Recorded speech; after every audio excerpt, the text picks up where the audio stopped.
No programa Hora e a Vez da Pequena Empresa de hoje, você vai ver. No dia 10 de novembro, foi sancionado o projeto de lei complementar 77 de 2011, que altera o Simples Nacional e trará muitos benefícios aos micro e pequenos empreendedores do Brasil. A Receita Federal e a Procuradoria-Geral da Fazenda abriram uma nova oportunidade para empresas que foram excluídas do Refis por falta de indicação dos débitos e por falta da solicitação da consolidação desses débitos. Saiba mais com o doutor Antenor Nogueira da Rocha. Estamos bem próximos às férias de verão e as confecções de biquínis, maiôs e sungas estão a todo vapor. No quadro Pequena Notável, conheça uma pequena empresa paulistana que produz os mais variados tipos de trajes de banho. Para um negócio funcionar é necessário ter uma boa relação com os seus funcionários. Mas como fazer com que cada um deles saiba quais são as suas responsabilidades? Para isso, existem ferramentas como as avaliações de desempenho. Acompanhe as dicas da professora Adriana Gomes. E diretamente de Brasília, confira uma entrevista exclusiva com o presidente da Frente Parlamentar Mista da Micro e Pequena Empresa, Pepe Vargas.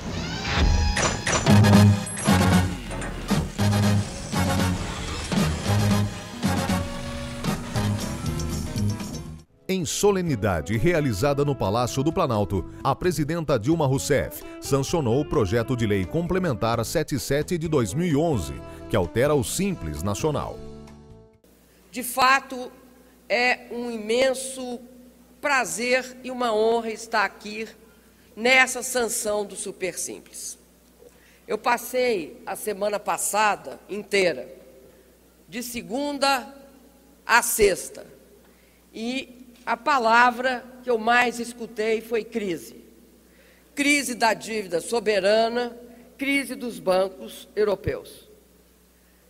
E uma ausência absoluta de perspectiva de retomada do crescimento econômico naqueles países.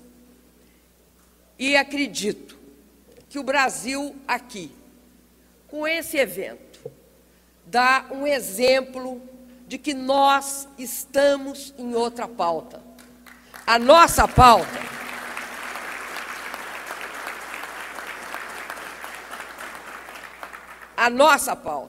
é a pauta do crescimento do nosso mercado interno, do crescimento dos nossos empregos, do crescimento dos lucros dos nossos empresários, o crescimento da renda do país.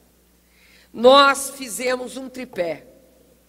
O tripé era o Super Simples, toda a atualização do MEI, e eu acho importante que o microempreendedor individual que tiver R$5.000 de arrecadação mês seja isento daqueles impostos e pague uma parcela muito pequena, porque também são muito importantes os microempreendedores.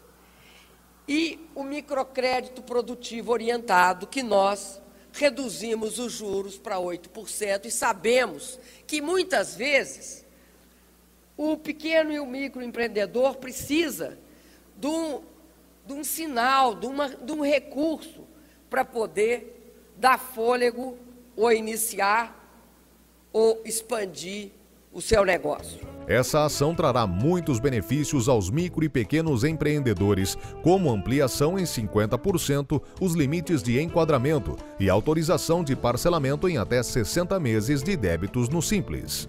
Essa medida é fruto de intenso trabalho da parceria das entidades empresariais com o governo e o Congresso Nacional. Nós, quando fazemos isso, beneficiamos o Brasil inteiro, porque aqui se gera renda, que vai comprar os produtos de todos os segmentos, da agricultura aos serviços e à própria indústria. E fortalecemos um elemento essencial do nosso país, que faz parte da nossa política de combate à pobreza. Nós queremos fortalecer a classe média brasileira e dar à classe média brasileira oportunidades, não só na área de educação, saúde, não só na área do empreendedorismo, mas em todas as áreas. Porque país rico é país sem pobreza, mas sobretudo, país sem pobreza é um país com classe média forte. Muitas empresas foram excluídas do Refis por falta de indicação dos débitos e por falta da solicitação da consolidação desses débitos. A Receita Federal e a Procuradoria-Geral da Fazenda abriram uma nova oportunidade. Como irá funcionar? O Refis da Crise, ele inovou na questão de parcelamento quando ele trouxe alguns descontos maiores do que os outros parcelamentos. Para que pudesse aderir ao Refis da Crise, os empresários teriam que, primeiramente, desistir dos parcelamentos anteriores e, posteriormente, indicar quais débitos eles queriam que fossem parcelados. E, posteriormente, numa última fase, fazer o pedido de consolidação. A Receita Federal, ela disponibilizou através do seu site todos esses procedimentos. Então, o empresário fazia o pedido de adesão, posteriormente ele fazia o pedido também de cancelamento. Passado um período, ele indicava os débitos. Quando ele indicava esses débitos, alguns estavam sendo discutidos em juízo ou mesmo administrativamente, isso implicava na desistência dessas ações e dessas defesas. E, por último, seria a consolidação. O que aconteceu? No meio desse caminho, entre a indicação dos débitos e a consolidação, o site da Receita e também alguns empresários, infelizmente, por não ter sido avisado ou ter perdido esse prazo, estavam sendo excluídos do parcelamento por conta desse pedido de consolidação. A Receita, então, emitiu um comunicado recentemente dizendo que os pedidos que fossem indicados, os débitos que fossem indicados tempestivamente, posteriormente não tinham sido pedido consolidação, a Receita, por conta dela mesma, vai fazer essa consolidação sem necessidade de excluir esses empresários. Não se confunda que existe uma nova abertura de prazo para a indicação de débitos. Infelizmente, esse prazo já passou, já terminou e não há possibilidade mais de indicação desses débitos.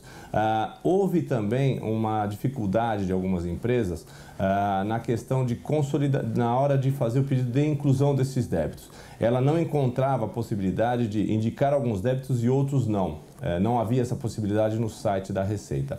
Muitos fizeram isso manualmente e também estão encontrando dificuldades na hora de fazer a consolidação e de se manter no Refis 4. Foram excluídos por conta disso.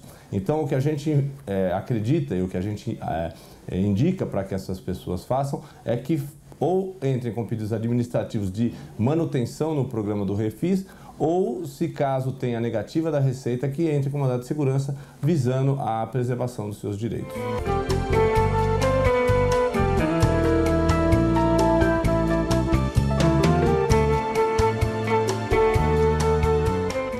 Estamos bem próximos às férias de verão e as confecções de biquínis, maiôs e sungas estão a todo vapor. Nós estamos há 44 anos no mercado, mas com moda praia nós estamos exatamente há 16 anos. A marca Marejeu existe há 16 anos.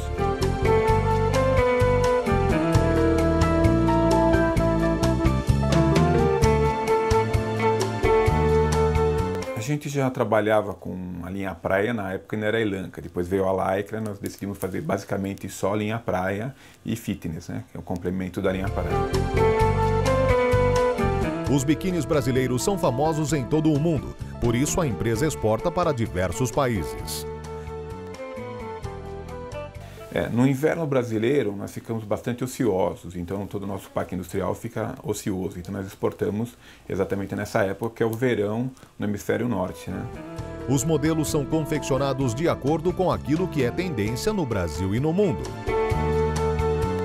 Nós trabalhamos sempre com tecidos diferenciados, estampas exclusivas, materiais diferentes, sempre inovando, porque o mercado é muito competitivo.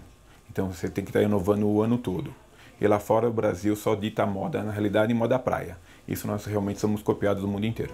Você acaba de conhecer uma empresa que se dedica todos os dias para conquistar o mercado fashion nacional e internacional.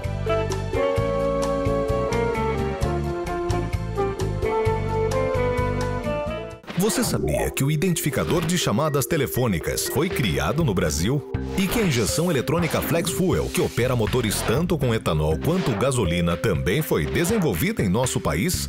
Se somos mundialmente respeitados, por que comprar produtos importados? Compre produtos fabricados no Brasil. O mercado interno cresce, sua empresa agradece, seu emprego permanece. Uma campanha do Sindicato da Micro e Pequena Indústria do Estado de São Paulo.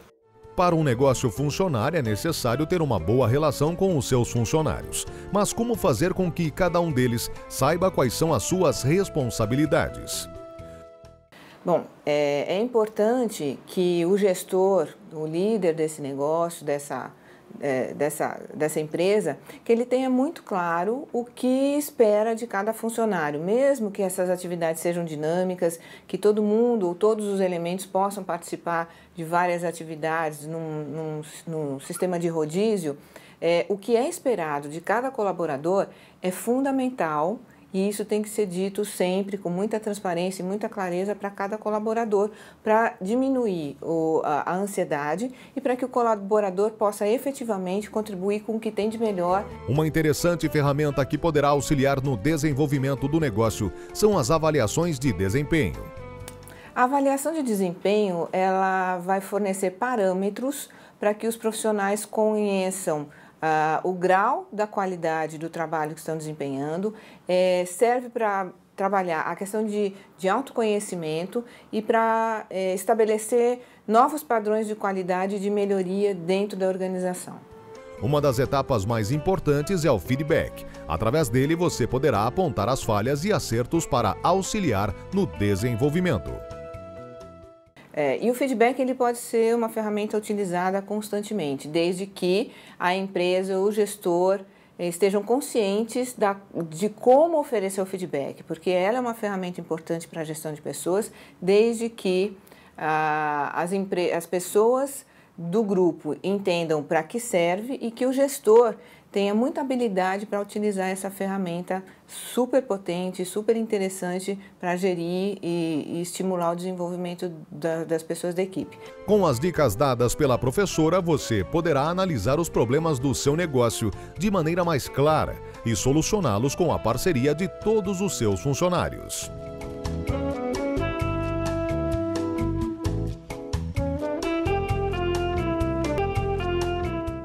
Confira agora a mais uma entrevista no programa A Hora e a Vez da Pequena Empresa.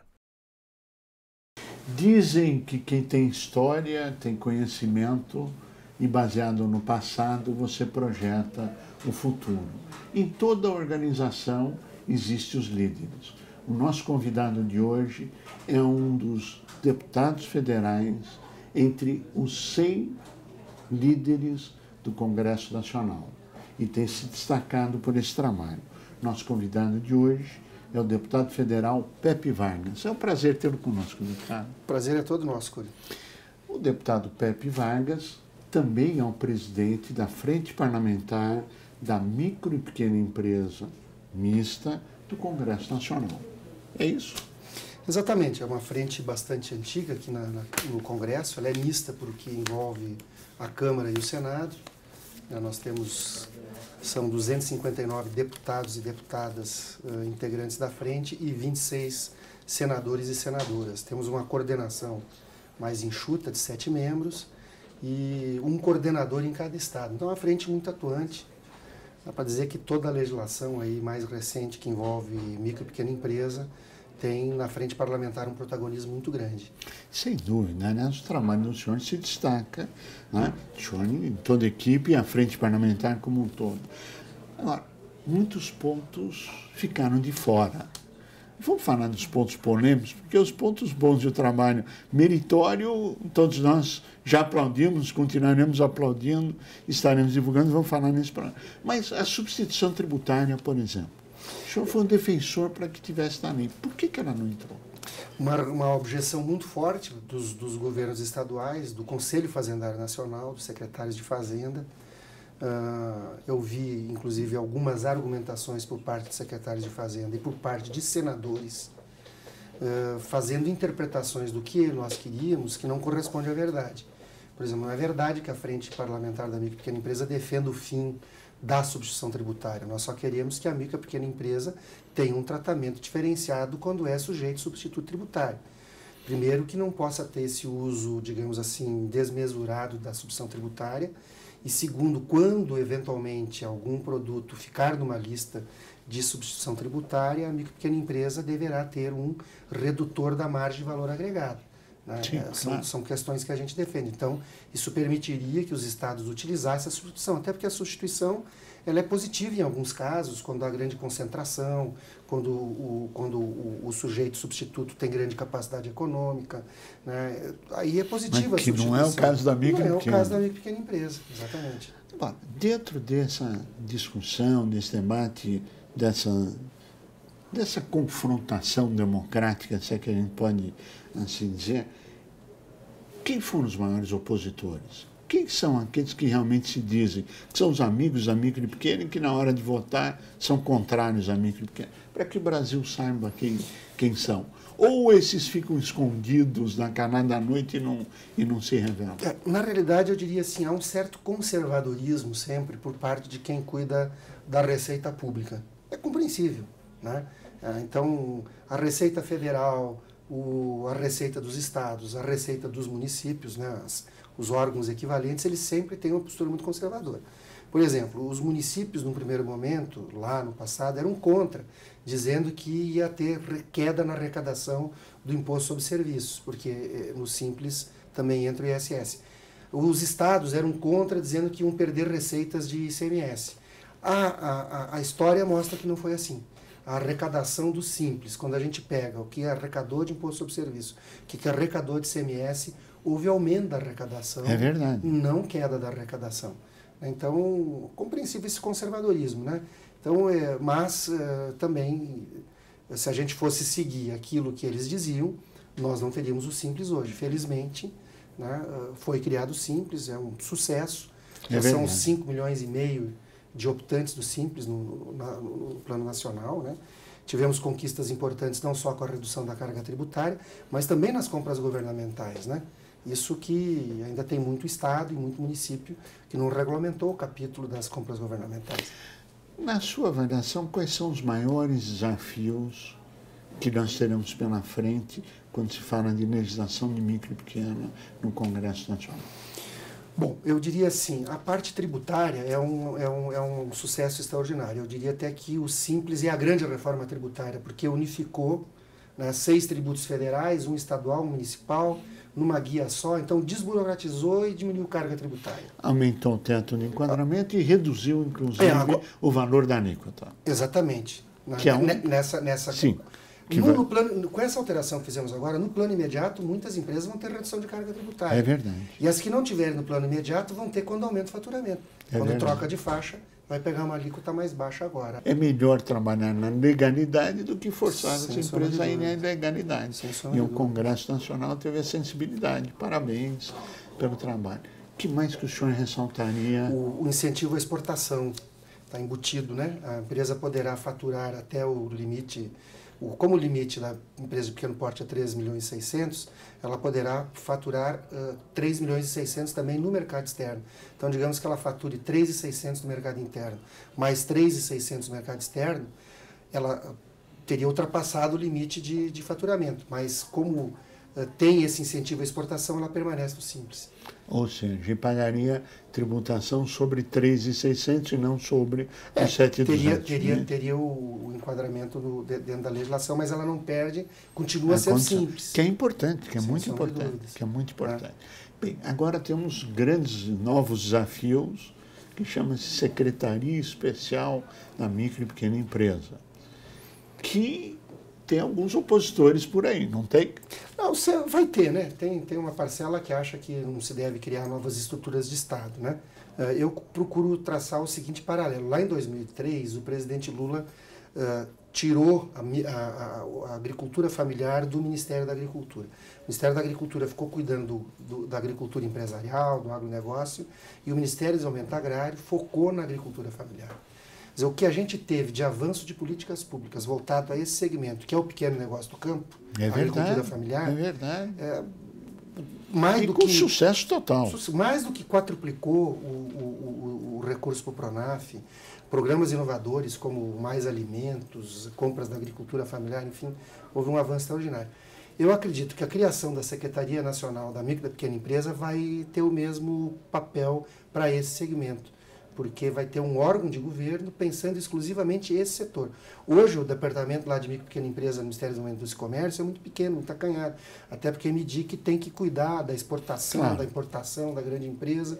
Então, acho que também vai ser um aspecto importante, porque não adianta, não é só a parte tributária, né? Não. Nós precisamos políticas de capacitação e formação, nós precisamos de políticas de acesso a crédito, nós precisamos de políticas de acesso a mercados, um conjunto de questões que a micro e pequena empresa também tem que ter acesso. Compras públicas.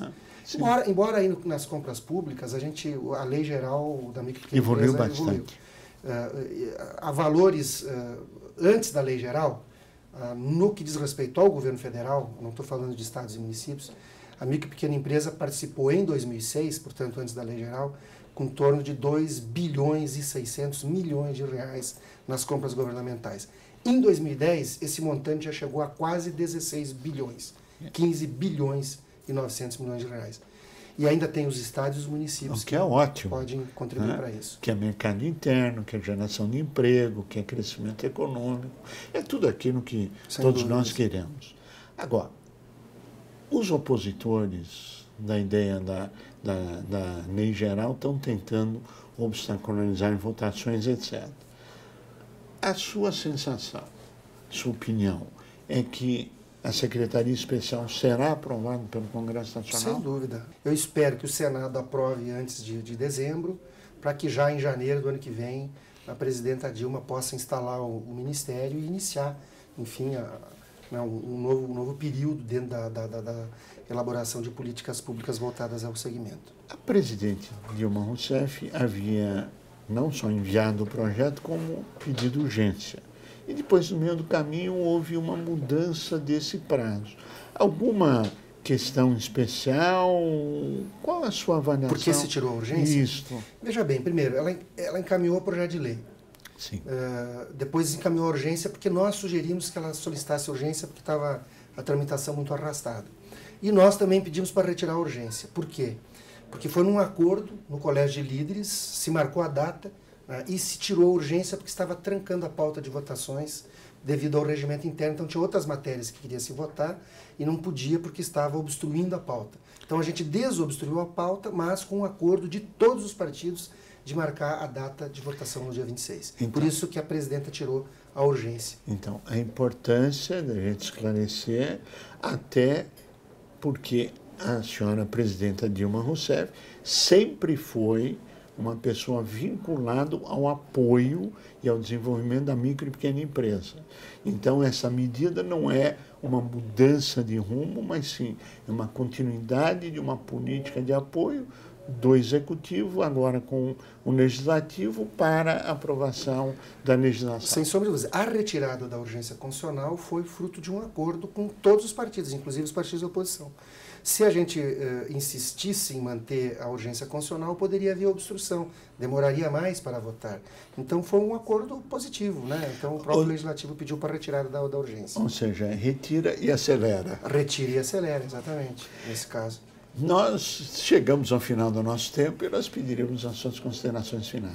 Não, queria dizer que a política voltada à micro e pequena empresa, ela veio para ficar, né? Porque é quem mais gera emprego, mais de 90% das empresas são micro e pequenas, tem um efeito fantástico na arrecadação da Previdência, né? A Previdência do segurado urbano está sendo superavitária faz 2 anos seguidos. Boa parte disso é pela formalização que a Lei Geral está propiciando. Então é uma política vitoriosa e a gente espera que no futuro seja até mais, porque ainda é pequena a participação da micro e pequena empresa no PIB brasileiro, né? É verdade. Não poderia ser muito mais do que é, 20% é expressivo, mas podia ser 50%, 54%, que não, como outros países têm também a participação. E será, se continuarmos tendo o apoio do Legislativo e do Executivo, como estamos tendo, a micro e pequena, sem dúvida, vai fazer o papel dela, que é crescer. Mas nós queremos agradecer muito ao senhor, deputado Pepe Vargas, presidente da Frente Parlamentar da Micro e Pequena Empresa, agradecer ao seu trabalho, parabenizar, desejar muito sucesso nessa caminhada em prol das micro e pequenas E a você que esteve conosco, o nosso mais profundo agradecimento, com a certeza que estaremos juntos na semana que vem. Até lá! Você sabia que o identificador de chamadas telefônicas foi criado no Brasil? E que a injeção eletrônica Flex Fuel, que opera motores tanto com etanol quanto gasolina, também foi desenvolvida em nosso país? Se somos mundialmente respeitados, por que comprar produtos importados? Compre produtos fabricados no Brasil. O mercado interno cresce, sua empresa agradece, seu emprego permanece. Uma campanha do Sindicato da Micro e Pequena Indústria do Estado de São Paulo.